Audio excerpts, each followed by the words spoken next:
En todo el mundo, los suelos han representado en algún momento la riqueza, debido a las múltiples propiedades y recursos que han aportado a los habitantes de los territorios en donde se ubican. No son solo un patrimonio económico, sino también natural. El trato que se les ha dado ha sido principalmente el aprovechamiento de aquello que la madre naturaleza ha suministrado al hombre desde el inicio de la vida en la Tierra. Esto ha contribuido en gran manera a la conformación de naciones que basan su economía en la renta que producen estos recursos.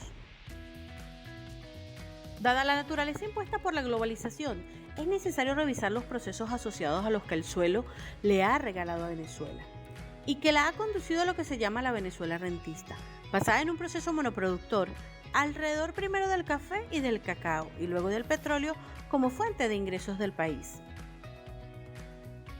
En este caso puntual, la situación económica, política y social actual giran en torno a la industria petrolera. Su dependencia por el petróleo no solo afecta a la política nacional, sino a la relación internacional latinoamericana, ya que incluso en algún punto crea un distanciamiento con algunos países. Venezuela es un país petrolero que ha crecido desde su independencia en un mundo cada vez más conectado y globalizado.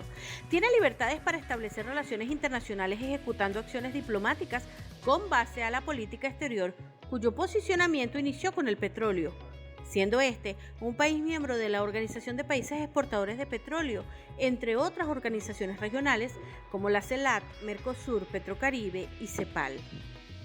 Pertenecemos al Sistema Internacional de Naciones Unidas desde el siglo XX. Esto también afecta por su posición rentista en el concierto de las naciones y su crecimiento y progreso. A pesar de su significativo ingreso petrolero y de su relativa baja población, Venezuela ha sufrido un calamitoso aumento de la pobreza durante los últimos 20 años, con un violento aumento de velocidad en los últimos 4.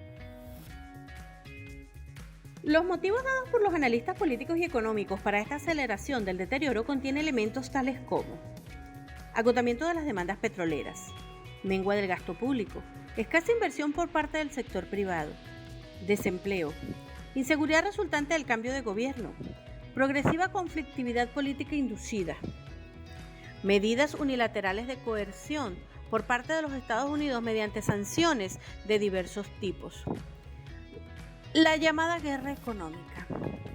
Particularmente creo que hay que ir al fondo del asunto y que no se ha revisado la base de toda esta problemática, la cual tiene sus inicios en la economía rentista que ha vivido el país, en un principio basado en los productos como café y cacao, y luego en los últimos 100 años en el petróleo como fuente de ingresos de la nación.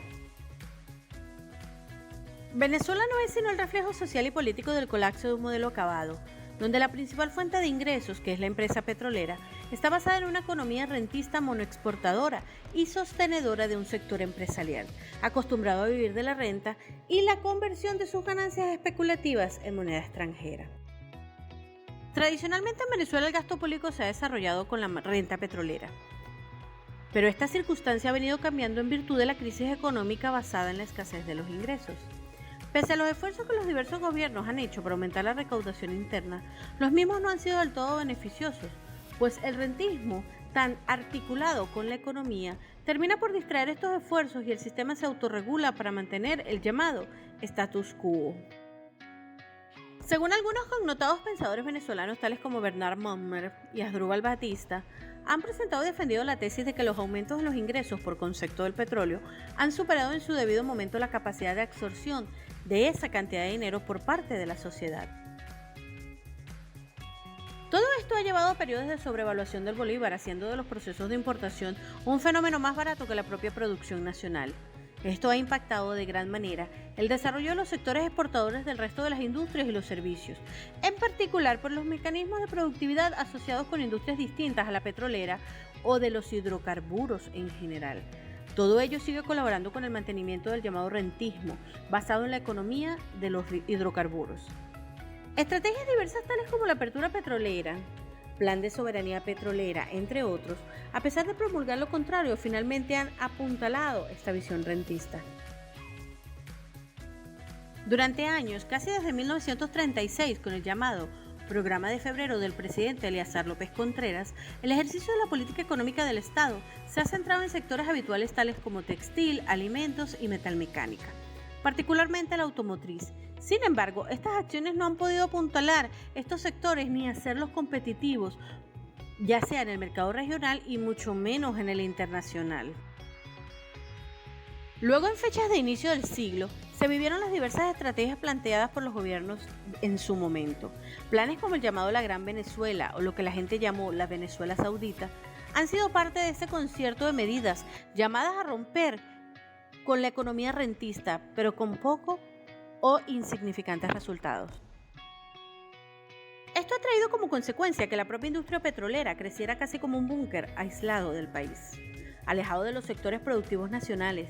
De allí que el discurso del escritor y político venezolano Dr. Arturo Uslar Pietri, aquella famosa frase de sembrar el petróleo, tiene que repetirse como una canción de respuesta en la Venezuela rentista, pero la cual no tiene respuesta en las instituciones y mucho menos en la sociedad venezolana, la cual tradicionalmente no se siente partícipe de los recursos ni de las decisiones que genera la industria petrolera.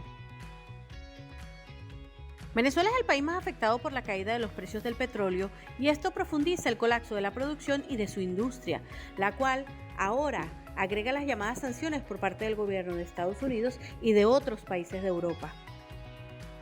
Si a esto se le suma la descapitalización de la Compañía Petrolera Nacional, PDVSA, debido a que Venezuela produce en los actuales momentos menos de 600.000 barriles diarios de petróleo, el panorama no es halagador y mucho menos esperanzador. Esta cifra llegó a estar por debajo de las producciones de 1945. En el 2021, la producción ha obligado a la compañía a buscar estrategias de ventas que contrasten con los precios del mercado. Hay que recordar que PDVSA en sus mejores momentos llegó a cifras de más de 3,5 millones de barriles por día. Todo ello preocupa y hace mirar hacia rumbos distintos al que se tiene en estos momentos. Vivir de la simple y pura renta petrolera ya no es ni social ni económicamente posible. En el mundo globalizado de hoy hay que comenzar a mirar con ojos distintos el desarrollo.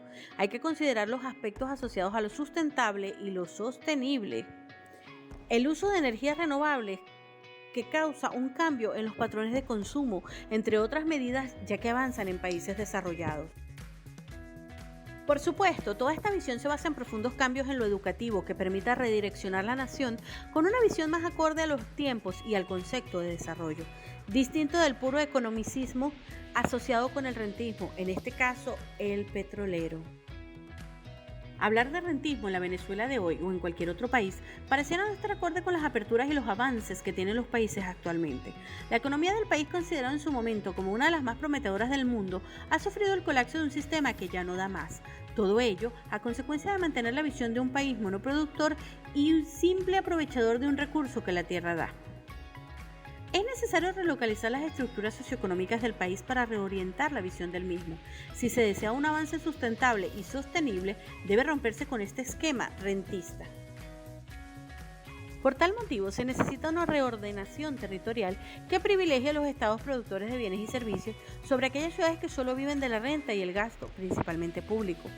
No solo la tierra debe ser un factor preponderante de desarrollo. Aspectos como la innovación, la creatividad y lo educativo deben ser las bases del futuro crecimiento del país, abriendo paso a nuevas estructuras y nuevos caminos que lo alejen del poder alucinante del rentismo, el cual promueve los ingresos fáciles por encima del trabajo productivo. Sin embargo, ocasionando una gran debacle para cualquier país con el paso del tiempo.